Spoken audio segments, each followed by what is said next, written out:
પાસોદરામાં વહાલી દીકરીનો અવસર દીકરી સન્માનનો ભવ્ય ઉત્સવ। યુનિટી ફાર્મ હાઉસ ખાતે 7 દીકરીઓના ઐતિહાસિક સમૂહ લગ્ન રચ્યો માનવતા અને સંસ્કારનો ઇતિહાસ। સુરત જિલ્લાના પાસોદરા ગામે ગઢપુર રોડ પર આવેલી યુનિટી ફાર્મ હાઉસ ખાતે વહાલી દીકરીનો અવસર નામથી પ્રગટ ચેરિટેબલ ટ્રસ્ટ પિન્ટુ બાપુ પ્રગટ ધામ પાસોદરા દ્વારા દ્વિતીય સમૂહ લગ્ન ઉત્સવ ભવ્યતા, સાદગી અને સંસ્કાર સાથે ધામધૂમે યોજાયો હતો। આ ઐતિહાસિક સમૂહ લગ્ન ઉત્સવમાં અંદાજિત 5 થી 7,000 જેટલા લોકોની વિશાળ જનમેદની ઉમટી પડી હતી। સમગ્ર વાતાવરણ દીકરી સન્માન, સેવા ભાવના અને માનવતાના સંદેશથી ગુંજી ઉઠ્યું હતું। કાર્યક્રમ દરમિયાન 7 દીકરીઓના ભવ્ય અને સંસ્કારયુક્ત સમૂહ લગ્ન એક જ મંચ પરથી વૈદિક વિધિ તથા પરંપરાગત રીતિ રિવાજ સાથે સંપન્ન થયા। એક મંચ પર અનેક દીકરીઓના મંગળ ફેરવોએ હાજર સૌ કોઈને ભાવુક બનાવી દીધા। સમૂહ લગ્ન ઉત્સવમાં હજારો દીકરીઓના પાલનહાર મહેશભાઈ સવાણી વિશેષ ઉપસ્થિત રહ્યા હતા। તેમણે દરેક દીકરીઓના માંડવે જઈ પિતૃત્વ ભર્યા આશીર્વચન આપ્યા, જે દ્રશ્યો સૌના હૃદયને સ્પર્શી ગયા। આ ભવ્ય સમારોહમાં સાધુ સંતો, સમાજના જ્ઞાતિ અગ્રણીઓ, રાજકીય આગેવાનો તેમજ મોટી સંખ્યામાં કલાકારો ઉપસ્થિત રહ્યા હતા, જેમની હાજરીએ કાર્યક્રમની ભવ્યતા અને ગરિમામાં વધારો કર્યો હતો। સમાજના દાતાશ્રીઓ અને જ્ઞાતિ અગ્રણીઓનું પિન્ટુ બાપુના વરદ હસ્તે ભવ્ય સન્માન કરવામાં આવ્યું હતું। સાથે જ 7 દીકરીઓને પિન્ટુ બાપુ દ્વારા પોતાની દીકરી સન્માન માની વિદાય આપવામાં આવી, જે ક્ષણોએ માતા પિતાની આંખોમાં ખુશીના આંસુ આલાવી દીધા હતા। સમૂહ લગ્ન અંતર્ગત દીકરીઓને ઘર સંસાર માટે 150 થી વધુ કરિયાવર સામગ્રીની ભેટ આપવામાં આવી, જે આર્થિક રીતે નબળા પરિવારો માટે સાચો આશીર્વાદ બની। આ સમૂહ લગ્ન ઉત્સવે સમાજમાં એકતા અને સમાનતાનો મજબૂત સંદેશ આપ્યો, દીકરી સમાન અને સેવા ભાવનાને નવી ઊંચાઈ આપી, સાદગી, સંસ્કાર અને માનવતાનું ઉત્તમ ઉદાહરણ પૂરું પાડ્યું। પ્રગટ ચેરિટેબલ ટ્રસ્ટ અને પિન્ટુ બાપુ પ્રગટ ધામ પાસોદરા દ્વારા આયોજિત વહાલી દીકરીનો અવસર સમૂહ લગ્ન ઉત્સવ સમાજ માટે પ્રેરણારૂપ બની રહ્યો છે।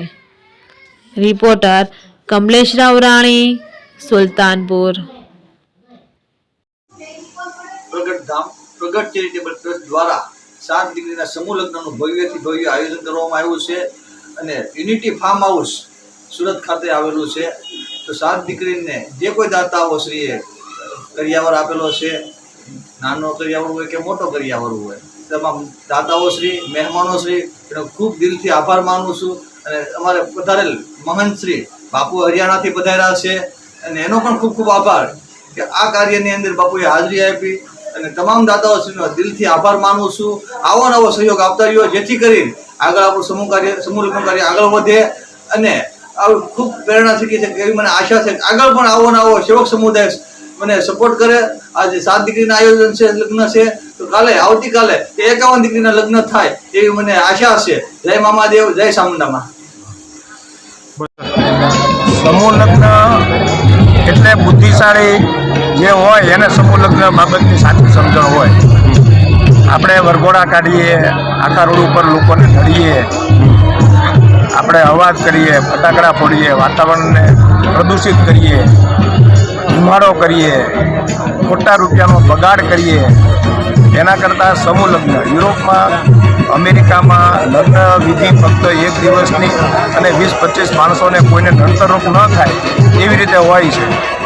અને સમૂહ લગ્ન પણ એની એક બીજી આવૃત્તિ કહેવામાં આવે છે, જ્યારે આપણે ખાલી બાજુવાળાને દેખાડી દેવા કે સોસાયટીમાં દેખાડી દેવા કે અમે પૈસાવાળા છીએ એવું દેખાડી દેવાના જે આ ખોટા રિવાજો કાઢીને જે ખોટા ખર્ચાઓ કરે છે, એ ખર્ચાઓ બાળકોના ભવિષ્ય માટે, તેમની દીકરીના ભવિષ્ય માટે રાખી મૂકે।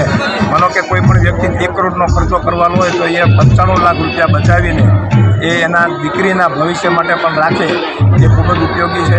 અમારી બધી દીકરીઓ પિતાની છત્રછાયા વિહોણી છે, ત્યારે હું એક બાબતે ચોક્કસ કહીશ કે કદાચ એના માતા પિતાએ આવા ખોટા અન્ય પ્રસંગો ન કરતા ફક્ત તેમના દીકરા દીકરીઓને ભણાવવા પાછળ પણ ખર્ચો કર્યો હોત તો આજે કોઈ પણ વિધવા બહેનોને કોઈ પણ લાચારીનો ભોગ ન બન્યો એવું મારું માનવું છે। Thank you.